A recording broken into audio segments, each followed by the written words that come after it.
Alright, guys. Oscar nominations just came out. I want to give my quick thoughts on it. The way I organized it is I organized it by category. On the left column, it's what's nominated. On the right column is what I think should be nominated. Now, these are my personal picks. I understand the Academy has some genre bias, but nonetheless, I thought I'd give my thoughts. Let's go through these real quick. So, starting off with Best Sound, we got Top Gun Maverick, All Quiet on the Western Front, Avatar 2, Elvis, and The Batman. Those were the 5 nominees. Now, for my nominees, so I agree with Top Gun Maverick. Top Gun Maverick, the sound is impeccable. It's a beautiful sounding movie. All Quiet on the Western Front, same deal. It really immerses you in the war. Avatar 2, the sound is good. James Cameron is a very good technical director. Let me just get a little closer here. James Cameron is a very technical director, so I can understand it. The Batman, great sound. The one I would add, though, is The Black Phone. Now, hear me out. This is what I mean. My lists get a little controversial. But I was going through my list of movies that I've seen last year, and The Black Phone had such a haunting sound aspect to it. And I feel like a lot of horror movies always get snubbed for sound Oscars. Yeah, in terms of like really giving you the chills, the sound in The Black Phone was really just the way the characters communicated through the phone, how they altered the voices of the characters, and just the sound effects in general. I think The Black Phone could have been nominated for that.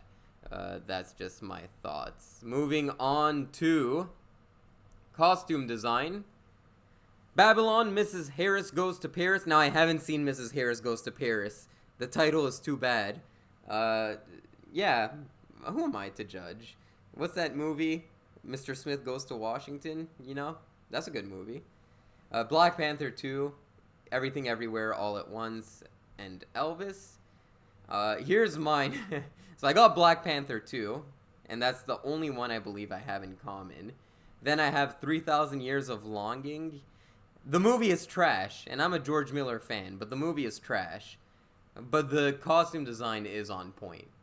The Woman King, I think, could have been nominated for this. The Northman, which got snubbed, spoiler alert, got snubbed fucking hard at the Oscars, The Northman. And I would have put The Batman in there as well. Just in terms of, like, taking the comic characters and putting a more gothic twist on it and make it really fit in Matt Reeves' universe. I thought it did a good job. Moving on now to editing. Now, Top Gun Maverick, Everything Everywhere All at Once, The Banshees of Inisherin, Elvis, I did a little typo there, and Tar. Listen, I'm not like the biggest editing master out there. I can't tell you what's good at editing and bad editing. Good editing, you don't notice it, and bad editing, you notice it. But I'll let the good fellows over at the Editors Guild figure that one out. I'm a little out of my element there. I will say one thing, though. Elvis had shit editing. It was way too fast, way too long. I don't see why Elvis is there. But the other 4, I can see why. Next, moving on to Best Production Design. Babylon, Elvis, All Quiet on the Western Front, The Fabelmans. Did I forget? I forgot one. I forget which one it is. But anyway, for my picks, Don't Worry, Darling. Again, the movie is complete ass. That's not a good movie. But objectively speaking, the production design is beautiful. It's probably the one thing the movie has going for it is its cinematography and its production design. Other than that, The Batman, I think the way they brought Gotham to life, it was really fascinating. Babylon, The Northman, and Elvis. I think those would be my picks. I think the one that's missing from the nominees section is Black Panther 2. Moving on to Best Makeup and Hairstyling. Black Panther 2, All Quiet on the Western Front, Elvis, The Whale, The Batman. Now, you will see in this list that I feel like they always give Oscar nominations to the same movies, and they don't really diversify it. And when I go through my list, I'm like, I go through each title. Does this one have the best makeup? Does this one have the best makeup? So that's the way I do it, personally. Um, so I did agree with The Whale. The Whale really had some good makeup effects. Was the fat suit a little cartoony? Sure, one can argue. Uh, Thankfully, Brendan Fraser's performance in the fat suit elevated it. But no doubt that that's a monumental achievement to make that costume. The Batman, sorry to make that makeup, but the Batman had really good makeup as well. You think of Colin Farrell's character. Then I have Crimes of the Future, just like its gore effects. I don't know if gore effects would be considered makeup. It should be considered makeup, but what they achieved with practical effects in that movie, it was really beautiful. Crimes of the Future didn't get any nominations. Then I have All Quiet on the Western Front and Black Panther 2. So I'm pretty much in agreement with this, except for the Elvis one. If anything, I think the Elvis movie, the makeup was a lot too over the top. Tom Hanks with his prosthetic nose, and even Austin Butler. Sure, Elvis wore makeup, but I feel like they just threw on way too much spray tan and way too much eyeliner. Yeah, that's just my thoughts on it. Cinematography. Empire of Light, I haven't seen. It's Roger Deakins who did the cinematography, so it's a surefire one. I probably will never watch it. Then All Quiet on the Western Front. Bardo, which I'm really happy to see Bardo because I think that's the movie with the best cinematography of the bunch. Now, I don't think it'll win just because it's a pretty polarizing movie, but in terms of its cinematography, it's flawless. Tar and Elvis. My list is quite different. So I have Bardo, that one I kept. I put Babylon on because it did have beautiful cinematography. All Quiet on the Western Front, I was in agreement with. Then The Northman. Again, The Northman got fucking snubbed, bro. As did The Lighthouse and as did The Witch, by the way. And, what was the other one I had? Blonde. Blonde objectively had beautiful cinematography.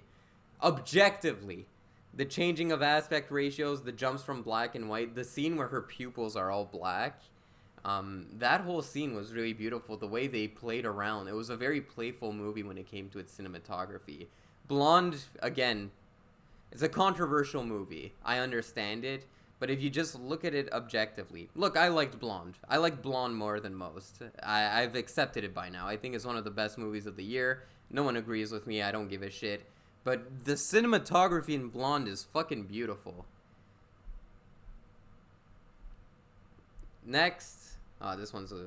So, Best Adapted Screenplay. Whoops. We're jumping ahead here. So, Best Adapted Screenplay. We have Living, which I haven't seen. Hasn't come out where I lived yet. Women Talking just came out where I live, so I can't really judge those two movies. I love the Akira Kurosawa classic, Akiru. All Quiet on the Western Front, then followed by Glass Onion and Top Gun Maverick. I will say, I'm the biggest fucking Tom Cruise dick rider. Okay, you'll never see a bigger fan of Tom Cruise than me. But that said, Top Gun Maverick, the screenplay is pretty basic, and I'll go as far as to say it's a complete remake of the first one. Like, the intro had the exact same music, all the way down to, oh, they changed the volleyball sequence to a fucking football sequence. How good at adapting a screenplay, they just changed the sport. It's not about the story in Top Gun, I know that, but yeah. So for my picks, I have Glass Onion. I agreed with that one. I think Glass Onion is a really good screenplay. Are there plot holes up the wazoo? Yeah. Oh, how did no one know she had a twin? I get it. But in terms of like crafting characters, crafting a compelling story, it did everything it had to do. And at the end of the day, Glass Onion to me is just a warm blanket movie. I kind of like it. Marcel the Shell with Shoes On, which is based on a miniseries. I thought that really did a good job.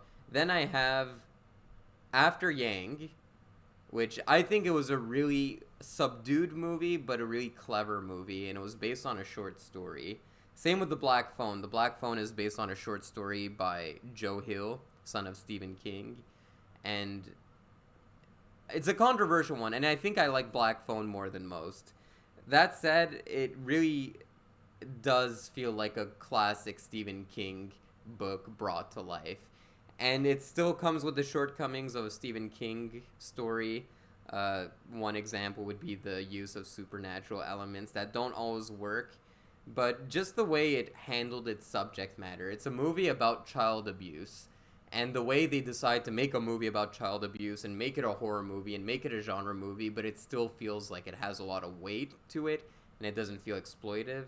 I think The Black Phone was really good at that. And then Pinocchio. Again, taking that subject matter, taking that original story, and making it really Guillermo del Toro's Pinocchio, how he chose to have it take place during World War II. I think all the changes that were brought to that Pinocchio movie really made it Guillermo del Toro's Pinocchio. I will say, too, of the nominees, the one I disagree with as well would be All Quiet on the Western Front. I do like the movie. The problem I have is that the elements that aren't from either the original movie or, from what I understand, the book, the elements they added, I don't feel like added to the story. They kind of just felt like padding and filler. So in terms of like an adapted screenplay, I'm a little bit in disagreement with that one.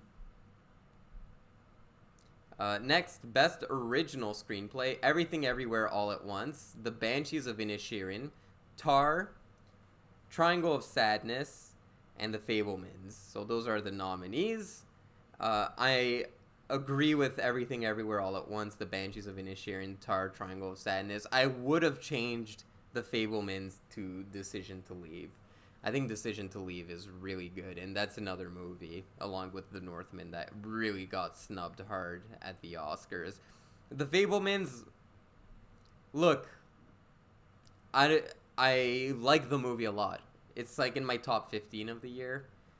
That said, it's not the most compelling screenplay. When you compare it to something as intricate as Decision to Leave, it's definitely a lot less ambitious, and it's a lot more safe. And I think what really elevated the screenplay was Steven Spielberg's direction and the performances, but mostly Spielberg's direction. But again, I'm surprised to see Triangle of Sadness get as many nominations, which I'm happy. It's a good movie. Tar as well, and Banshees of Inisherin, really good. Everything Everywhere All at Once. Crazy screenplay. Now for Best Supporting Actor, Brendan Gleeson for The Banshees of Inisherin, Brian Tyree Henry for Causeway. I haven't seen Causeway. Judd Hirsch for The Fabelmans, Barry Keoghan for The Banshees of Inisherin, and Ke-Huy Quan for Everything Everywhere All at Once. And this is going to be really polarizing. Heads up, before I show you my five favorite supporting acting performances, I'm going to let you know it's a little controversial. So, I got Brendan Gleeson, that one I agreed with. I had Willem Dafoe for The Northman. I had Rory Kinnear for Men. I don't know if it's considered a supporting performance or like a dual lead performance. I consider it a supporting performance because he plays all the supporting characters. But what he does in that movie, there's so many people who watched that movie and didn't realize that Rory Kinnear was all of the people. Men is a flawed movie, but Rory Kinnear is fantastic in it. And that's the problem I have with the Oscars, is when a movie is a little more lackluster, they won't look at the performance. The performance must be in a good movie, which is kind of unfortunate because you're trying to recognize the talent behind the performance, not necessarily the product as a whole. Then I have Paul Dano for The Batman. A lot of people were talking about Paul Dano for The Fabelmans. I thought his performance in The Batman was better. Sure, it's a more over-the-top performance, but... And this is the controversial one. Justin Long in Barbarian. Every so often, the Oscars will nominate comedic performances, like Tiffany Haddish in Girls Trip, or Melissa McCarthy in Bridesmaids, and Robert Downey Jr. in Tropic Thunder. So, if you're going down that route, I really liked Justin Long in Barbarian. Yeah, it's a cartoony performance. It's goofy as shit. But it's something different for Justin Long, and I think he stole the show in that movie. I think he really did a good job in it. Next, we have Best VFX. Top Gun Maverick, Black Panther 2. Black Panther 2 is... I don't know. Black Panther 2 does not have good visual effects, and every year they nominate a Marvel movie. And every year, it's like the quality of the VFX in that Marvel movie, they decrease slowly and slowly. So I don't understand the appeal really. All Quiet on the Western Front, Avatar 2, and The Batman. Uh, Here are my picks. So I agreed with Top Gun Maverick, I agreed with Avatar 2, and I agreed with The Batman, I agreed with All Quiet on the Western Front. I would have replaced Black Panther 2 with Guillermo del Toro's Pinocchio. Now, before you say, but it's a stop motion animation flick. Yeah, so was Kubo and the Two Strings. And that was nominated for Best VFX. I don't see why Pinocchio can't do the same thing. In terms of visual effects, it's definitely better visual effects than Black Panther 2. And yeah, we're going to talk into that blurred line between what's a visual effect and what's an animation when we get to the Best Animated category. Best director is actually... So the way I think of a best director is who had the most monumental task and who achieved the best. So the Academy went with Martin McDonagh for Banshees of Inisherin, Ruben Östlund for Triangle of Sadness, Todd Field for Tar, Steven Spielberg for The Fabelmans, and the Daniels for Everything Everywhere All at Once. All of these movies, except The Fabelmans, but it's pretty close to there, but all of those movies are in the top 10 of my year. So I'm not that against it. But here are my picks for Best Director. I agreed with the Daniels for Everything Everywhere All at Once. I would have added Joseph Kosinski for Top Gun Maverick. The way he chose to... Now, it wasn't ultimately his decision. It was the Tom Cruise, the producer's decision. But shooting everything inside of the jet fighters, having to train your whole cast to do like the safety, what happens if you go underwater, they had to do water training, and all of that, and I think it might have taken place during COVID at the same time. You take in all those factors, it would have been so easy to just do this in front of a green screen, but they chose to take the complicated route, and for that I think that Joseph Kosinski should have been recognized for it. And then I had Ninja Thyberg for Pleasure, because Pleasure is one of my favorite movies of last year. But just creating that kind of environment would be a disaster, in my opinion. So I think that the movie, the end product, was great. My favorite movie of the year. But yeah, I'm not too much in disagreement. And I will say that I didn't have Steven Spielberg in my top 5 picks, but he would have been like a 6 or a 7. He really elevated the material. Supporting actress, the Academy went with Angela Bassett for Black Panther 2, Kerry Condon for The Banshees of Inisherin, Jamie Lee Curtis for Everything Everywhere All at Once, Stephanie Hsu for Everything Everywhere All at Once, and Hong Chow for The Whale. So just talking about these nominees, Angela Bassett is probably the favorite to win.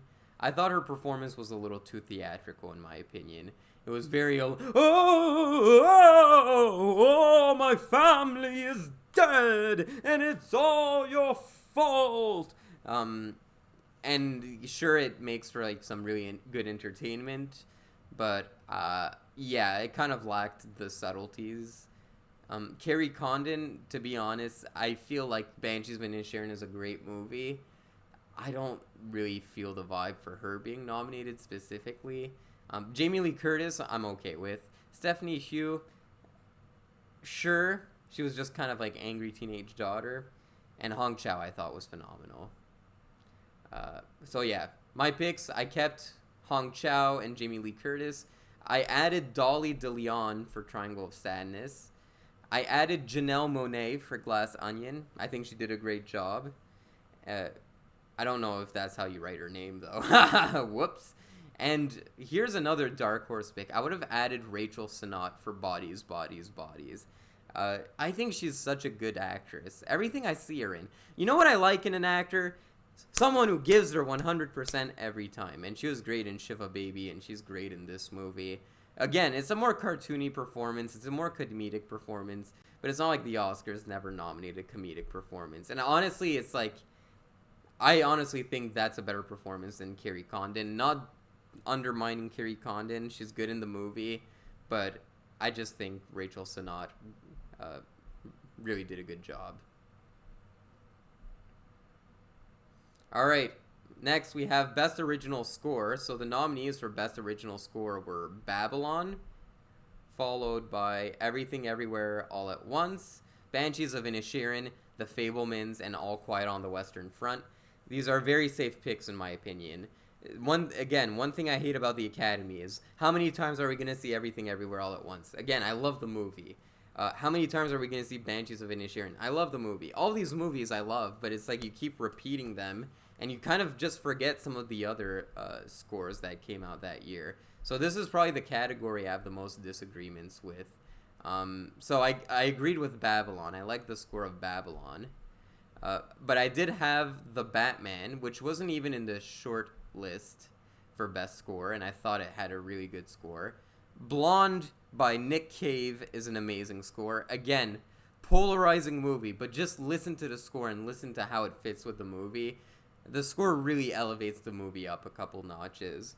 The Northman, the soundtrack of that movie really transported you into the environment of Vikings. Had so many unique instruments to it. I'm really surprised that even for score, Northman is not even considered. And then finally, Crimes of the Future. That kind of classic horror synth score I thought was really interesting in it.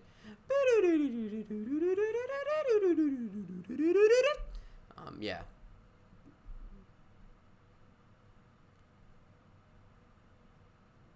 Next, Best Animated Film. Turning Red is one of the worst movies I've ever seen.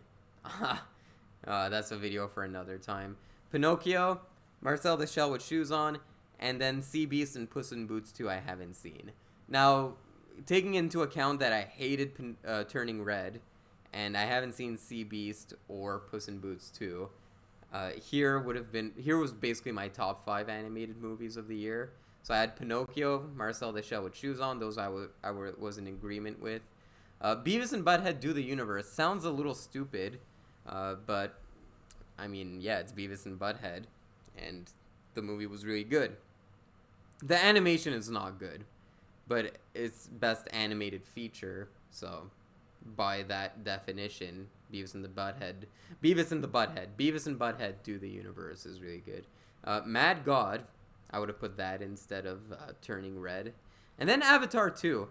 Here's where I struggle. So compare Avatar 2 to Marcel the Shell with Shoes On. Doesn't Avatar 2 have a bit more animation? Sure, there's some live-action characters in Avatar 2, but there are some live-action characters in Marcel the Shell with Shoes On. Other than Nurse Jackie and Jermaine Clement from Flight of the Conchords, those were basically the only 2 live-action characters. Everything else is animated. We're starting to get a little bit on like the technical, like what should be considered what. Because in my eyes, Avatar 2 is an animated feature. Maybe not Avatar 1 because there's so much live action shit in it, but Avatar 2, to me, it's like, yeah, all the characters are animated, all the environments are animated. At that point, it's an animated feature. Some live action elements, but again, there's some live action elements in Mad God, and there's some live action elements in Marcel the Shell with Shoes On. Next, Best Actress. We have Andrea Riseborough for To Leslie. That should be a To Leslie. I haven't seen that movie. I've seen all the other ones. Michelle Williams for The Fablemans, Kate Blanchett for Tar, Anna de Armas for Blonde, and Michelle Yeoh for Everything Everywhere All at Once. I will say Michelle Williams, as much as I do like the movie, her performance is a bit too overstated, a bit too over the top, where it kind of crosses the line of believability. Because when I see that performance, I'm like, this is a terrible, abusive mother to a certain extent, which is kind of the point of the movie as well. But I just think it was a bit too over the top. But I really like Michelle Williams as an actress. My picks, Kate Blanchett in Tar, Michelle Yeoh in Everything Everywhere All at Once. I have Tang Wei in Decision to Leave. She carries the movie to a certain extent. The whole movie is fabulous. I don't know why it got 0 nominations. Sophia Kappel for Pleasure. Again, another movie that's just not getting recognized. And I have Zara Amir Ibrahimi for Holy Spider. That was missing from the Best Foreign Language Film as well, but I haven't seen many of the nominees for Best Foreign Language Film just because of their release dates. They're kind of scattered. But I think the performance in Holy Spider by Zahara Amir Ibrahimi is really good. Guys, I really recommend that movie, Holy Spider. If you're into David Fincher movies at all, it's like an Iranian David Fincher movie. It's really like some gripping shit. Very topical as well, given the situation in Argentina right now. Not in Argentina. I was looking at the next pick. Sorry, the situation in Iran. So best international film. There we go. Argentina, 1985. All Quiet on the Western Front. Then there's a movie called Close By or something like that.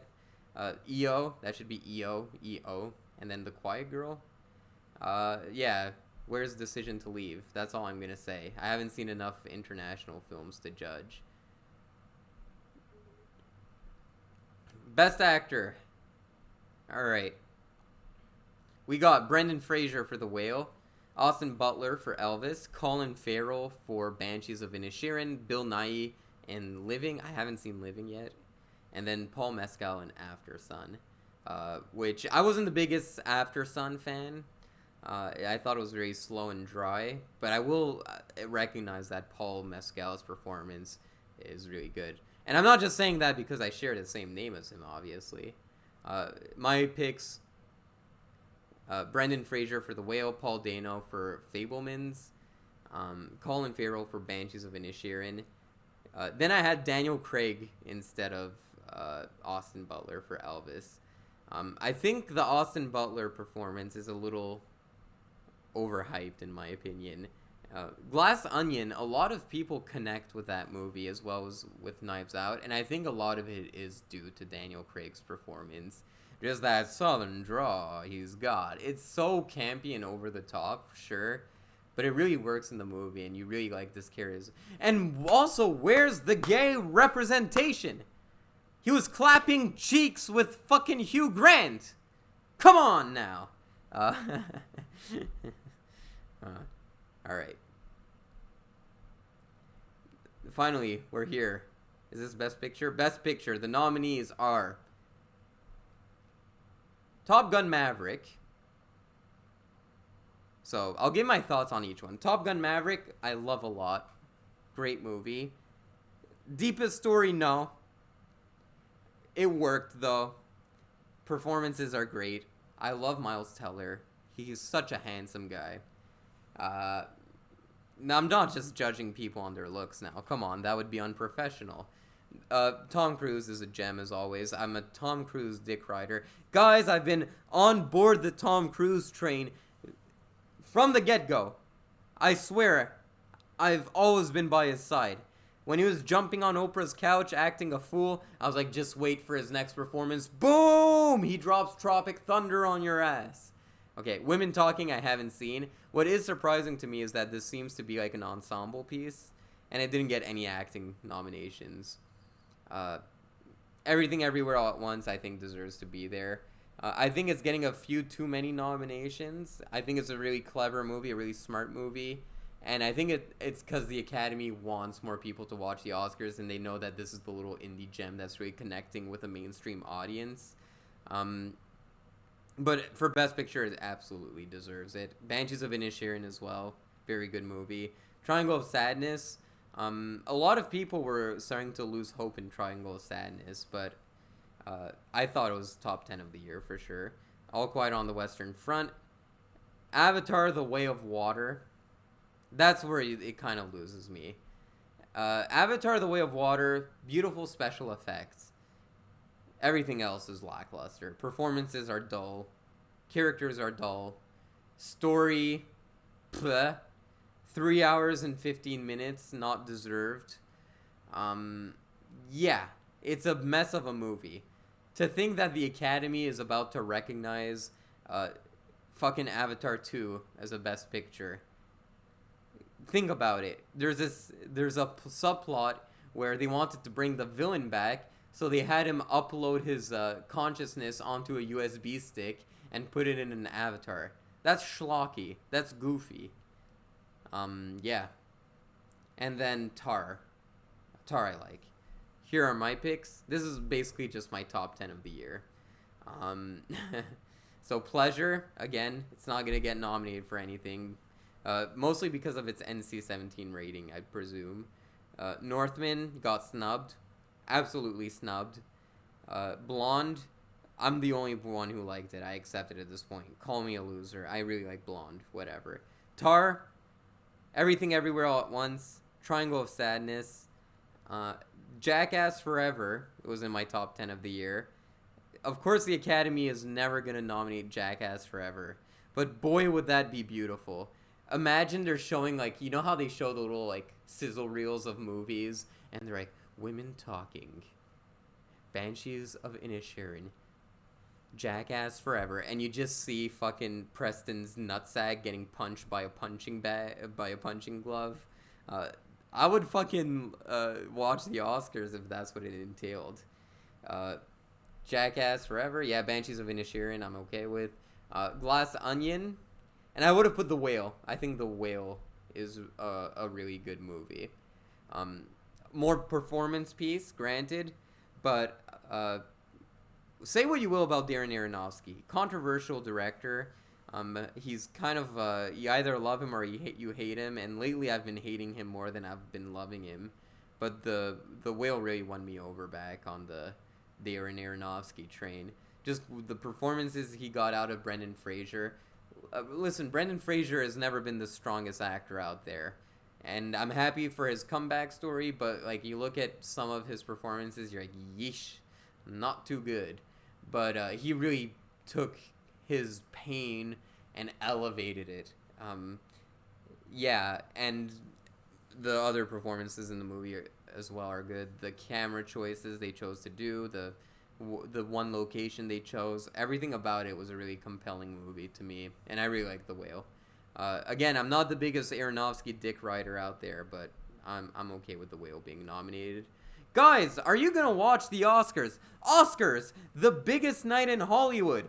Fashion, politics, slapping of the face, speeches, comedy. Oh yeah, and sometimes movies. All right, guys, take care. I'll see you guys around.